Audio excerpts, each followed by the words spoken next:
Hello, everyone. It is the Author Spotlight podcast again today.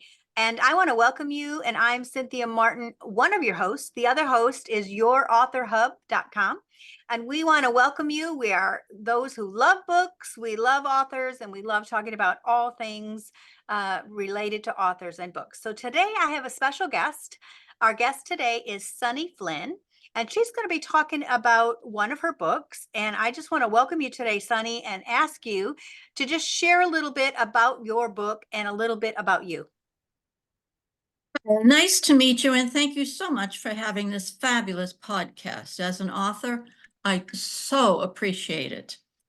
I was raised back east. Unfortunately, my father died quite suddenly at 38, leaving my mother to raise myself and my two sisters, 9, 11, and 12. Fortunately, she had her education. She was an English teacher, which had a tremendous effect upon me. Um, she gave us a good life, a beautiful home, and she always had great food for us and paid for our books and our tuitions, including college tuition.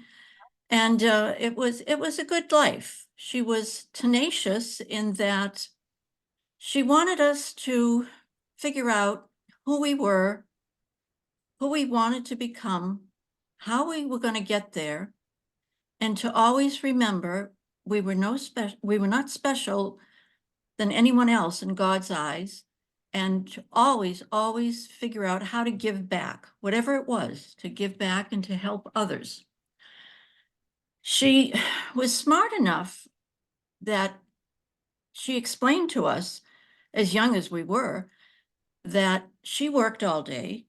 Our job was to go to school all day and get good grades. And as we got older, to go to our jobs after school. But she made us a unit of 4 people living in the same house with the same responsibilities. So we had to, and we understood it was a privilege to do the cooking and the baking. My sister was a great baker, not me. But the cleaning and the shoveling in the wintertime and the yard work in the summertime, I was the plumber and I was the gardener. So in the summertime, we had these stones, and they weren't the pavers of today's generation. They were just stones up to the sidewalk. And of course, the grass grew between the stones. So I was out there manicuring all the stones. That was my Saturday. I can still see myself with the wheelbarrow and the 50-pound bags of the ground cover. What? Oh, peat moss. It was a nice, rich food to give to your plants. And I have to pour it into the wheelbarrow and take it all over the yard. And oh my gosh, I can remember doing that before my sister's wedding. And I was so tired as I stood on the altar. I thought, oh my gosh. So anyways, that's the life we had. That was my personal life. And as I said, um, perhaps most likely that's how I became an author, because I loved reading, I loved teaching, and whenever I taught, I always infused the fact that when you read, you can go anywhere in the world. You can meet anyone. You can learn from other people. Unfortunately, so many people, they never even read a book, a novel in high school. It breaks my heart.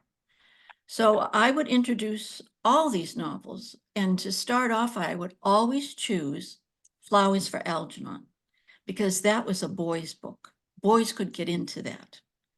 And so many, it'd bring tears to your eyes, but they'd come to me and they say, Miss Armstrong or Miss Sawaski or Miss Flynn, whoever I was, I never read a book before. I didn't want you to know, but I like reading it now. So I would go on and get other books, and they were great. They were great. They loved it. That is such a fabulous story. You know, you're the out of tragedy, you know, losing your father, that your mother was so wise to make that unit, and that you all worked together and you all understood that it was a privilege. And so, oh, if it was only like that today, right? So you mentioned that your mother was an educator, and I believe that you were an educator. You kind of alluded to that a little bit for a few years. So do you think that's the besides the fact that your mother was a reader, and you grew up reading, was that what inspired you to write? Well, that was partially it. Unfortunately, I did have a son who passed away when he was 26. Oh, I'm sorry, I didn't know that. So that made me think about life in a different manner.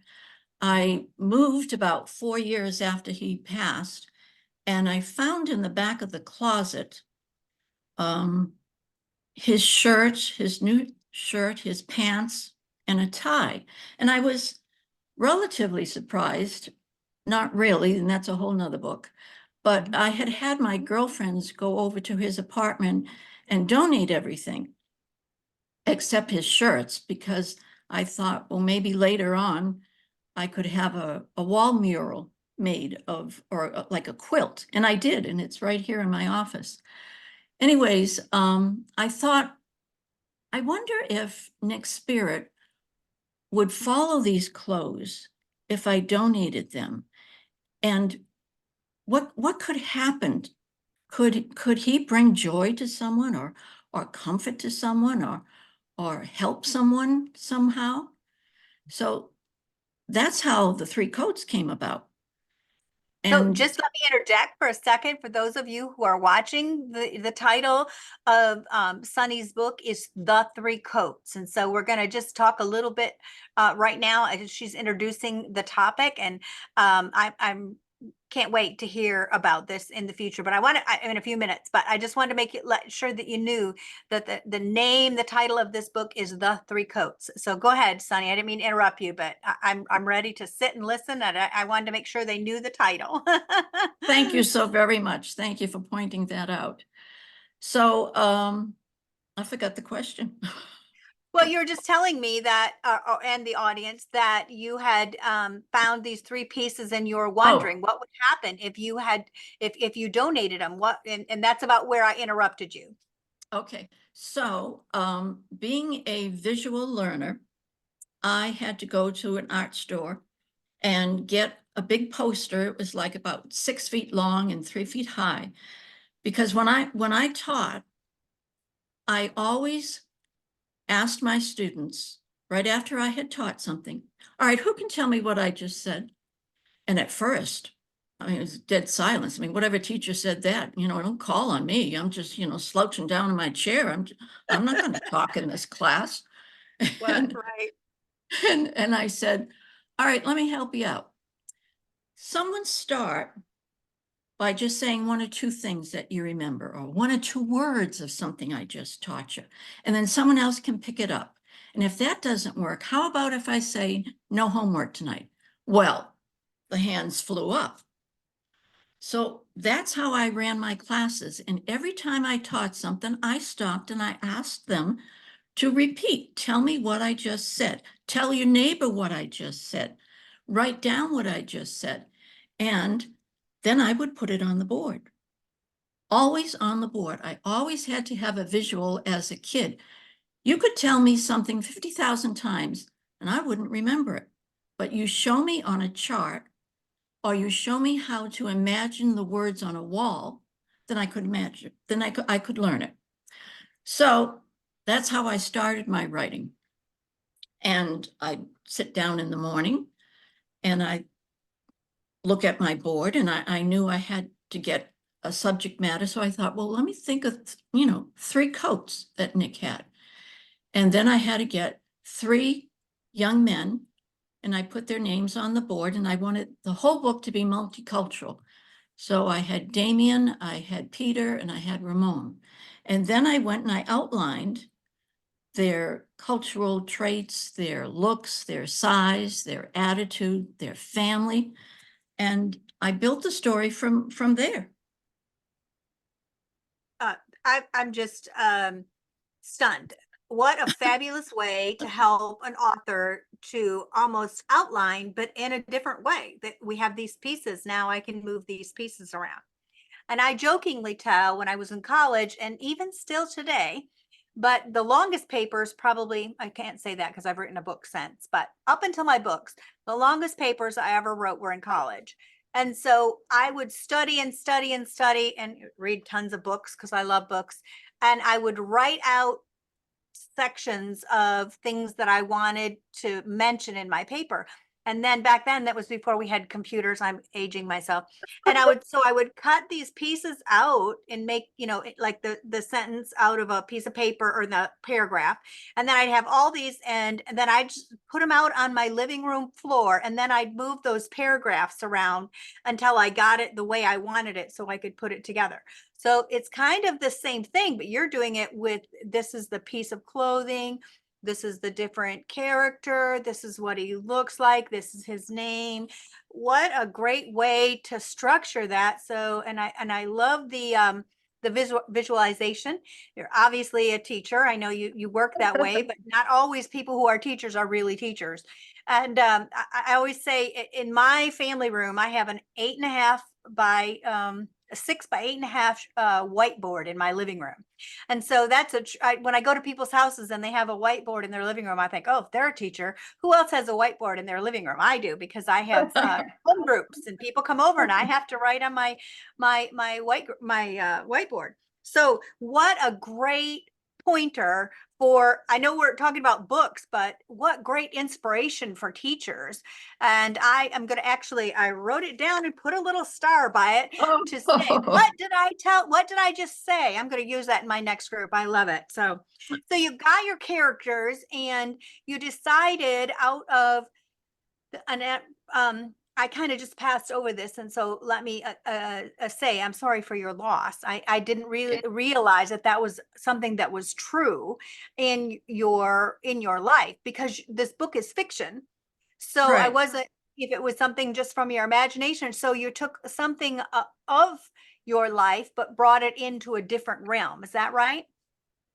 Yes, I did. I used Nick's spirit in the book, and I'm getting such wonderful reviews from it. It was a Mhm. joy to write. It was, Yeah. I would get up in the morning and have my breakfast, get my tea, and sit down at this computer. And before I knew it, it was so dark, and I look out the window and it was nighttime. I Wow. mean, that would happen because my characters, and people have mentioned this, they seem like real people. Well, they are. They're my friends. They're fabulous people. And when you can relate to someone in a book, when Mhm. you knew someone like that, then it helps you to feel and understand the story, and go on from there. And so many people have said, I couldn't put it down. I'm on chapter 6. I can't wait. I'm on chapter 2. I can't wait.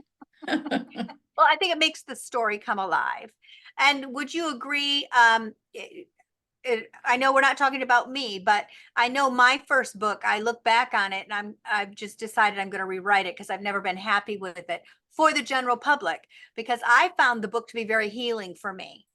And so, but it wasn't received the way I want it to be. People saw it in a different light than what I thought I was portraying it. So I'm going to rewrite it so I can make those corrections. But did you find your book to be healing? Oh, absolutely. Absolutely. They loved the ending. They loved the flow of the book. They loved the drama. It was a great book, and so many people, and I agree it would make a great film. It's just one of those things.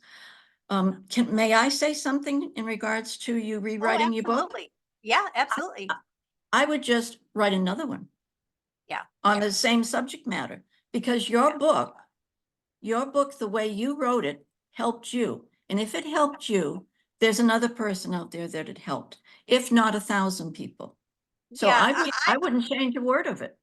Yeah, I I agree. I do want to change the cover because it just seems very dark and it wasn't supposed to be dark. I didn't get real good advice. So I probably changed the cover, but I won't change a whole lot of the content. Um, so thank you so much for that. I appreciate that. And it is true, it would, but I think it would have, I do need to rewrite something exactly. So I do appreciate that. So, how long has your book been out and who do you think who is the reader who would pick up this book? Well, my grandsons just finished it and they're 12 and 13 and they couldn't wait until dinner was over so they could sit down as a family and read it. So it's a good book for that age and beyond. It, it is appropriate. It has some drama, but it doesn't have any drama that isn't, outside your door. And Right. no, anyone, my Okay. 93-year-old friend, she said, I loved your book. I couldn't put it down, Sonny. Now, was there any mystery involved or how Oh, how would you go about figuring all of it's in there? Drama, mystery, the whole thing, huh? Love it it. The does. flow of It does. it. It has a little bit of everything in it except sex. It doesn't have sex. Well, that's good if your 12 and 13-year-old grandsons are Exactly. Exactly. They that's can read, probably they that's can, probably good. they can read that So elsewhere. so the idea of being an author didn't come to you until you got into that closet and found those pieces of clothes. Is that right? Or have you always wanted to write a book? No, I think every teacher on the face of the earth has a book in them somewhere because I taught in LA Unified in inner city and Compton Community College. I had stories floating through the air, happiness, devastation, tenacious, uh, a grit that, I am going to be somebody, I am going to get an education, I am going to help my family, I am going to provide my children a good life. So many stories. I've always wanted to write, but I haven't had time. I was raising my family Yeah. and driving the freeway, really. I understand that. So, do you have any specific spin-offs or sequels or anything that's going to be related to this book, or will you be doing a different type of book in the future? I would love to do a spin-off of this book. However, self-publishing is expensive. Yeah. And it's unless some fairy godmother or godfather, I don't know, are they fairy godfathers? I don't know. I guess it Unless depends on who you are. unless they come along, I probably will start another one because thoughts are floating around in my head and I can't get rid of them. But I don't know. People have said, they can't wait for the next one, but Yeah. I don't know. I didn't win that multi-billion dollar lottery. I had Not yet, plans for anyway. that. No. So we'll have to see. So, what was your biggest challenge, or were there any challenges that you faced when you were writing the book? I don't remember any. I wrote as I would speak to someone, and I wrote as a reader reading it. Hmm. So if I didn't get something, then I went back and I changed the sentence. Or if I didn't understand, what did I just say? Then I changed it. So I didn't really have difficulty. I mean, it was fun. I mean, Sharonda was a wonderful character and her girlfriend, Alma, they were high school friends and I've had friends for years and they went into business together and Damien was a great son. They all the young boys were at community colleges getting an education. They all had wonderful families and parents that listened to them and they all had a desire to be a good son, to be successful. The mother was a independent person with a good career, and the father was a good provider. And the father listened to the sons. I thought that was important, as well as the mother. But to get that father, because kids, they look up to their dads. Yeah, yeah, they do. So I do want to add a piece that I think I opened the door for you, but we didn't quite go there. I think one of the most difficult things I found, and I think you're going to agree from what you just said earlier, is that once you're done with the book, you think, I'm done. But sometimes the harder part is after you're done. Now you have to get the book published. How are you going to get the book published? And then not only how are you going to get it published, but whether you self-publish or you have someone publish it for you. And people can think that if we have someone publish it for us, okay, it's all done. It's not true. We still have to do our own promotion, whether we publish it or whether we have a book publisher. So there is so much involved in getting the book out there so the readers are aware of it, because putting it on the internet now is like putting a drip into the ocean. So did you find that process to be difficult? It wasn't difficult, it was expensive. Yeah. The book is on Amazon and it's throughout the 50 stores of Barnes and Noble. So that's through the distribution team that I have. And through the marketing team, it's all over social media. Right now, you can see on Instagram, there's a campaign to contact my former students and say, were you my student? Mm-hmm. I'm Mrs. Armstrong at this school, or I'm Mrs. Zawoski at that school, or Miss Flynn at this community college, because they would be so upset with me if they knew I had a book and I didn't let them know. So your work is not done. You have to keep on it. And you get these calls from other people, especially if you're self-published. Oh, we're going to give you 5,000 books if you give you the rights to the book. Well, no, sorry, you No. could give me a million. No, it's my book and I'm keeping it. Yeah, and that is one of the things I think it's really important to put out there for authors, is that, a lot of, no, I shouldn't say a lot, some people look down on those who are self-published, but when we self-publish, we own the rights to our book. And when you go through a publisher, a lot of times they'll give you royalties, but they choose whether the book stays in print and all kinds of stuff behind the scenes. You really have very little control over your book once you sign on the dotted line. So I appreciate you bringing that out. So did you, when you were writing this book, did this change any of your beliefs or any of your thinking about the process of being an author? Did you have any thoughts before you started of what it would be like to be an author, or did it just kind of occur, as you were sitting at the table drinking tea, which I think is a lovely picture?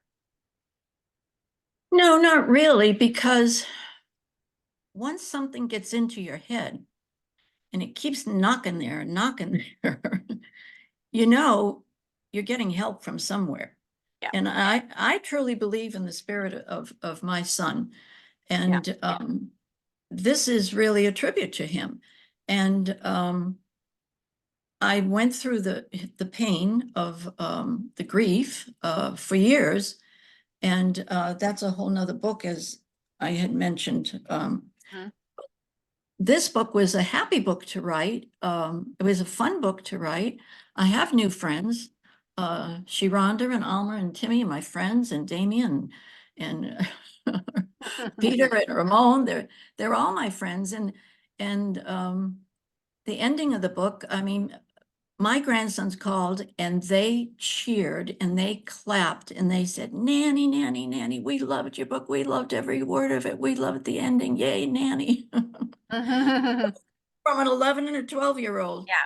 You can't get better than that. No, no, because they don't know how to put on, the fake facade that, oh, it was lovely. Exactly.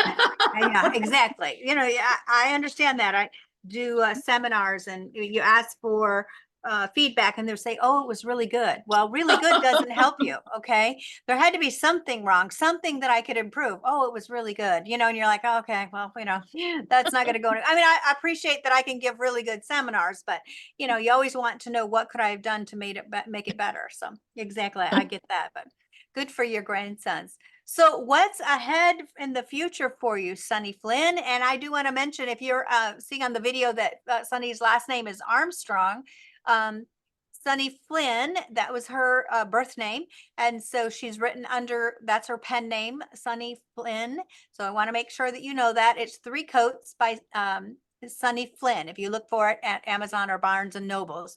So tell us again, back to you, Sunny. Tell us about what you have coming up. What are your plans for the future? Well, my plans for the future are to, excuse me, answer my emails and my phone and maybe my, as I said, my fairy godmother or fairy godfather or fairy god uncle, whomever will, you know, want to hear about another book. I don't know. Knowing myself, I'm not going to be able to ignore the hammering in my head, and I'll probably get another board and get it up on the wall, and then we'll go from there. Yeah. And so what would you say to an author that's struggling where you are? Talk about that. I know you've mentioned it once before, but let's go into that a little bit deeper because a lot of us are instructed to make an outline. I don't work from an outline. I'm actually an ordained minister, so I work by sermons. I make my chapters sermons, and that's how it works for me. So everybody has their own system. I've never heard about, are you writing topics in on this board or you draw pictures? What do you do with this big board? I just put the outline of my character's um, personality, my character's height and weight, and his cultural um, background, his cultural foods. And as I typed, I used that information from my own knowledge, having, worked with various cultural children and gone to their homes and eaten at their homes and had them come to my homes and have friends of various cultures. For an author starting out, I would just sit down and start writing something, even if it's just one word. Mhm. When I was deep in my grief, my sister kept telling me, you need to write down what you're telling me. And I said, I can't. So one day I did, and I simply wrote the name Nick. And then a few weeks later, I sat down again. So you got to try. And if it doesn't work, that you're not getting something, because in my book, I had to do some research. I hate doing research. But before I could explain what I was explaining, I had to know what I was talking about. So then I would do my research. If I would hire anybody, it would be a researcher. Find all this and give me the proof, and then I can turn it into my own words. So after you try to write something, either on the computer, if you're not on the computer, if you want to write it out longhand, which probably there's one person on the earth, then, try. My mom always said, if you want to do something, then just go do it. If you don't do well, fine. At least you tried. At least you did it. Yeah.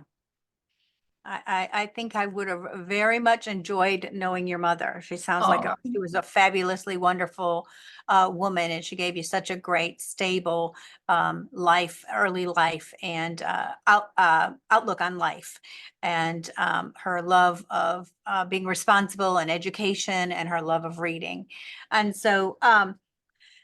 so you're not sure if you're going to write, or you'd love to write another book, but there's a little bit of question there. But if you were going to write another book, would it be a spin-off of this book or would it be something different? be a spin-off of this book, because these characters, they're living on even after the ending, and people want to know what happened to them. Yeah. So, and may I say thank you for saying that about my mother, and it happens to be her birthday today. Oh, well, I'm so glad that we were able to meet today. Um, the comment that you just made about the characters live on, because I read commonly a book a day. I love to read. I'm a very fast reader. So people say, how can you read a book a day? Well, number one, I'm a very fast reader. I think the more you read, the faster you get.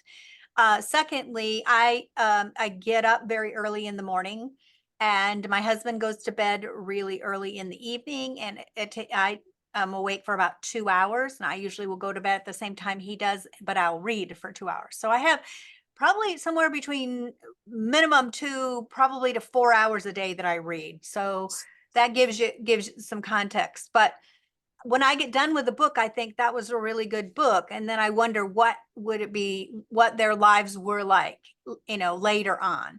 And so that's such a great comment. And I never thought about reaching out to an author and saying, I loved your book so much. I think about your characters. To me, that's such a great development of character if you're wondering what's happening to them after the book is over. That's really getting your reader in the book for sure, making that character come alive. So um, that would be a great addition, I'm sure, to the first book. So why did you decide, if you found a pair of pants and a shirt and a tie, why did you decide to call the book and use the concept of three coats? Well, my son actually did have three coats that Okay. he loved. And so I used those coats. It's easy to write, or maybe I should say it's easier to write if you know what you're talking about in the first place. Mm. So personal experience does help.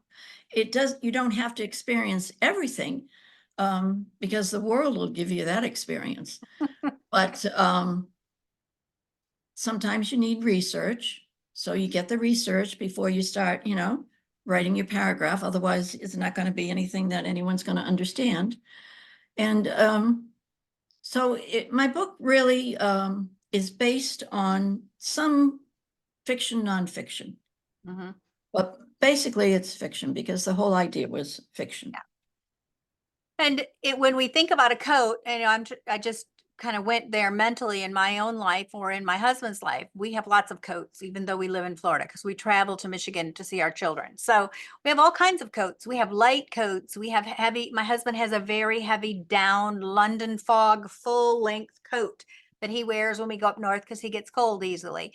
And that's totally different than the kind of lightweight windbreaker type coats that we have as well. And even a different style of a coat would change the messaging of who the person is who's getting the coat, what they're doing with the coat, who they are, who would be attracted to that kind of coat. So what an interesting idea. I just, I saw that your title, and I went over to Amazon to look and to make sure I could, get the link. So when we're speaking, we can tell everyone they can go over to Amazon and look up Three Coats by Sunny Flynn. And Flynn is Flynn, two N's, correct?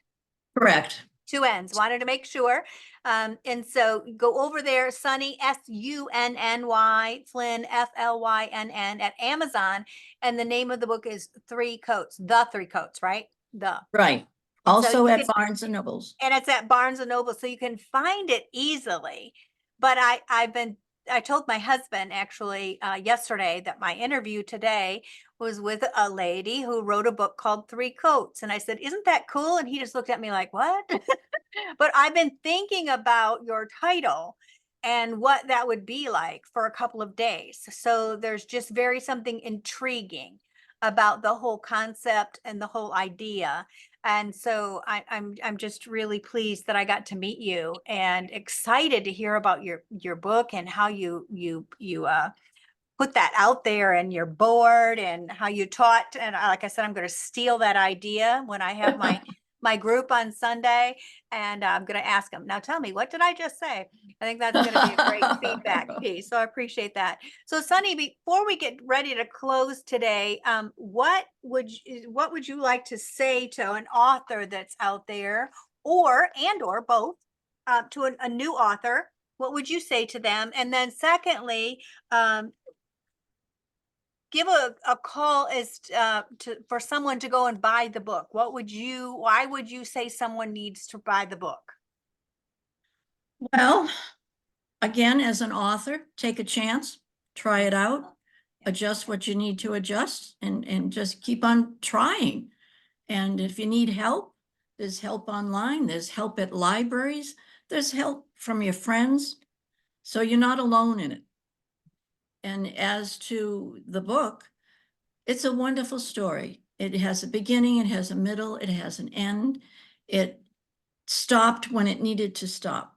So when you write, and when I've read books and the ending came, and then there's 30 more pages because they needed, I don't know what.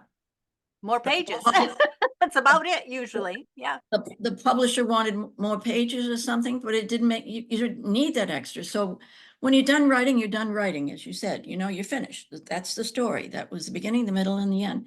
And it's enjoyable. It has wonderful people in there, as I said, Sharonda and Alma have been friends since high school. Timmy is their wonderful window designer. And Damien's parents are fabulous, and Ramon's and Peter's. And they all have different lives. They all have different styles. Like you said, they all have different coats. So the coat had to fit the personality, and the personality had to fit the coat. And what happened with the coat had to make sense in the situation that they were in. Wow. So it's a fun book. It's Intriguing. Yeah. Yeah, you love it, I'm sure. Yeah. So for the audience out there, we're out of time, and I have so enjoyed having Sunny. I love talking to authors. Don't you just love listening to the Absolutely. stories? It's fabulous. Absolutely. I love it. I love the story about going to the library and researching. My girls make fun of me. A couple of things I do is I find out where the post office is, and I find out where the library is whenever we move. And so I always know I go to my daughter's house and they're going to the library, and I'll say, "Oh, can I go?" Because I love to go to the library. So just a quick story that I just happened to think of it. I went out to my daughter. One of my daughter lives in Los Angeles, and I was going out to visit her just shortly after she'd been married.